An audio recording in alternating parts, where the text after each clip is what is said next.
Fala galera, e aí, tudo bem? Como é que vocês estão? Espero que todo mundo esteja bem, que esteja estudando e principalmente que esteja acompanhando nossas aulas. E não te esquece de te inscrever no canal, deixar aí as tuas recomendações, deixar o teu recado, deixar a tua dúvida, que é muito importante para a gente continuar a produzir o conteúdo sabendo aquilo que vocês estão necessitando. Então, desde já, eu te peço, continua a acompanhar, vamos dividir a nossa aula de hoje em duas partes e daqui a pouco, após a vinheta, vamos começar a nossa discussão.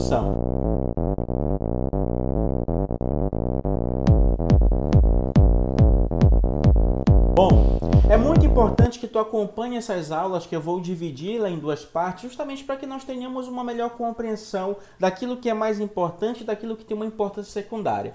Essa primeira aula é muito importante porque é justamente aquilo que mais cobram de vocês nas suas provas do Enem, quando se fala de projeções cartográficas. É um conteúdo um tanto quanto travadinho, meio chatinho, mas tu vai compreender basicamente o que são projeções. Então, para a gente poder começar, precisamos questionar o que é uma projeção. O que eu vou entender como projeção? Deixa eu logo colocar aqui minha canetinha. O que vai ser uma projeção? Uma projeção cartográfica nada mais ser do que uma técnica onde o cartógrafo tenta representar em um plano, a partir da utilização de paralelos e meridianos, linhas verticais e linhas horizontais, e essa projeção ou essa representação ela apresenta uma dificuldade. A primeira dificuldade é que aparentemente essa regularização seria fácil. Todavia, como tu deve saber muito bem, a superfície terrestre ela não é regular, ela é toda irregular, toda cheia de ondulações. O que basicamente para a gente vai ser a superfície terrestre. Apesar de muitas vezes tu vê-la como uma esfera, a Terra não é uma esfera. A Terra é aquilo que nós chamamos de geóide. Ela tem mais ou menos essa forma, uma forma de geóide, e por isso, encontrando essa dificuldade, os cartógrafos e todos aqueles que confeccionam mapas precisam buscar alternativas para tentar amenizar essas distorções, essas imperfeições. A alternativa encontrada é justamente uma tentativa de regularização. Essa tentativa de regularização está destacada para vocês, ela é chamada de elipsoide de revolução. No nosso exemplo, tu vai conseguir entender. Aqui eu tenho para vocês o que é a Terra, que na verdade tem essa característica irregular, aí dando muito um destaque um pouquinho maior do que a realidade, mas o que tu vai entender como a elipsoide de revolução. A elipsoide de revolução nada mais ser do que essa regularização da Terra, a tentativa de tirar uma medida entre as áreas maiores e as áreas menores. Por exemplo, tu tem aqui a linha regular. Então repara que eu vou tentar regularizar analisando as altitudes mais elevadas e as altitudes mais baixas, as terras emersas acima do nível do mar e as terras submersas que estão abaixo do nível do mar. A partir daí, temos justamente essa tentativa de regularização. Como tu estás vendo, aqui nós temos em azul destacando justamente o perfil topográfico, a superfície topográfica.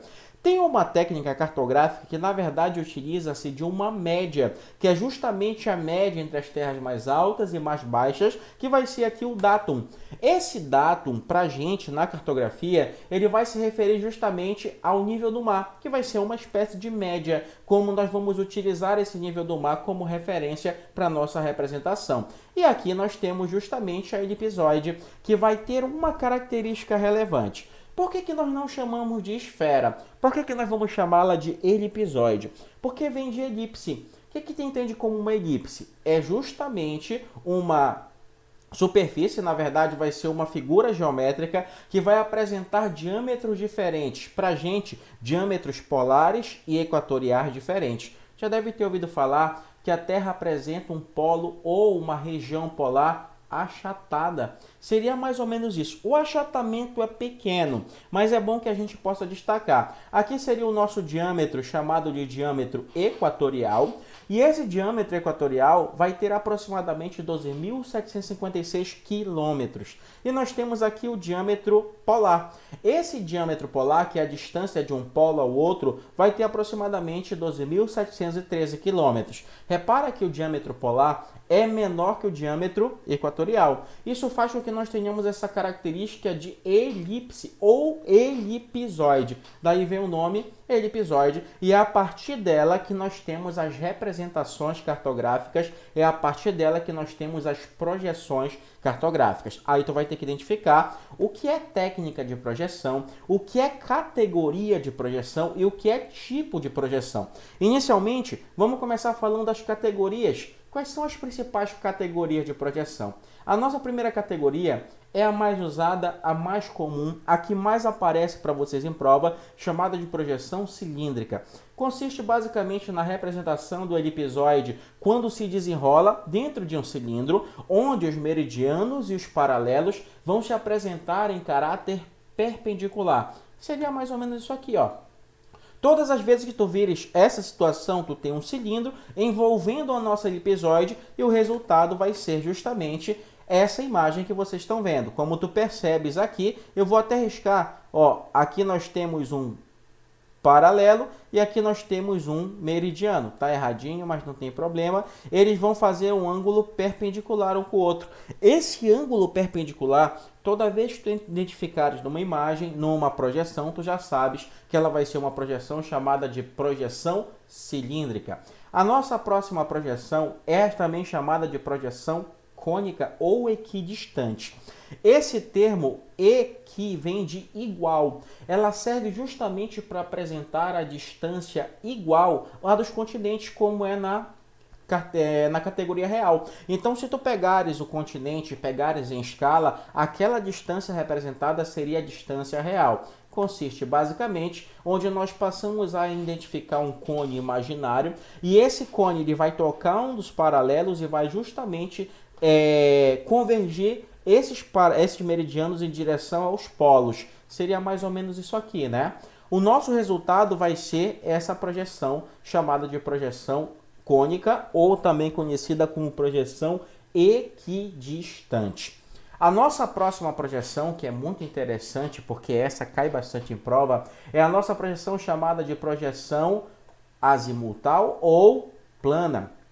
O que é essa projeção azimutal? Consiste basicamente num tangenciamento da superfície terrestre, ou seja, a nossa projeção ela vai tangenciar um ponto da superfície e aquele ponto vai passar a ser o nosso ponto de referência, o nosso ponto central. Nesse caso, a imagem está te mostrando bem a ideia, então repara que o nosso ponto centralizado é essa região aqui embaixo do extremo hemisfério sul. É por isso que essa região embaixo, quando for aparecer para vocês, ela vai aparecer assim, ó. Repara que essa vai ser, ou esse vai ser o resultado daquele tipo de projeção, chamada também de projeção azimutal ou plana. Identificaste cada uma das categorias, agora bora justamente para os nossos tipos de projeção. Esses tipos de projeção, que vão ser justamente as classificações, eles serão interessantes porque é justamente eles que mais caem. Mas antes, dá uma olhada comigo nos exemplos das nossas projeções chamadas de projeção plana, no caso, plana e azimutal. Esses são os que mais são cobrados para vocês, no caso, já deve ter ouvido falar desse símbolo, que é o símbolo da ONU, que representa para a gente justamente uma das instituições mais respeitadas do mundo, e por isso, quando aparece, ele costuma aparecer em prova, ele só te mostra essa imagem e quer que tu identifique qual é o tipo de projeção que está sendo identificado, que está sendo utilizado justamente pela ONU no seu símbolo. Tudo bem? Agora, sim, falando das classificações ou dos tipos de projeção. E quando se fala de tipo de projeção, eu vou ter dois tipos principais, não são únicos, mas são os principais. A nossa primeira projeção, ela é chamada de projeção conforme. O que significa para a gente projeção conforme? É simples de tu compreenderes. A análise é bem tranquila, tu vai conseguir tirar essa informação, mas era necessário que tu anotasse isso aqui. Toda vez que tu ouvires falar de projeção conforme, lembra que conforme vem de mesma forma. Ou seja, é um tipo de projeção que mantém a forma idêntica à do planeta Terra. Então eu posso dizer que ela mantém a forma, todavia não é uma projeção que se preocupa muito com a área. O objetivo dela era manter justamente a forma, o desenho. As áreas vão apresentar distorções. Então a projeção conforme mantém a forma e distorce a área. A nossa principal projeção conforme é a projeção de Gerhard Kramer. Por esse nome, talvez tu não tenha ouvido falar, mas eu tenho quase que certeza absoluta que todos já ouviram falar da projeção de Mercator do século XVI. Essa projeção de Mercator do século XVI, ela é muito importante para a gente no contexto das grandes navegações. Mas, claro, eu não posso esquecer quais eram as características da projeção de Mercator. Por isso, bora analisar ela no contexto atual. A projeção atual de Mercator. Primeira coisa, ela é uma projeção cilíndrica e conforme. Tu está percebendo, ela é cilíndrica pelos ângulos perpendiculares formados pelas nossas linhas, no caso os meridianos e os paralelos. Além disso, ela vai ser conforme porque ela tende a manter a forma e distorcer as áreas. Eu queria que tu olhasse para cá, olha o tamanhinho do Brasil, olha o tamanhão da Groenlândia. Tem um exagero muito grande, né? Olha o tamanhão aqui do Canadá, o tamanho dos Estados Unidos comparado, por exemplo, ao Brasil. Então, repara que há uma grande distorção nas áreas, né? As áreas apresentam distorção, mas a forma, o desenho é o mesmo. Então, ele tem grandes exageros, principalmente nas regiões polares. Quanto mais se afasta da linha do Equador, ou seja, quanto maior é a latitude, maior é o nível de distorção. Repara que aqui em 0 grau, que é onde nós temos o Equador, as distorções são menores. Mas quando tu te afasta, isso aqui vai abrindo. Ó. Olha a distância desse para esse.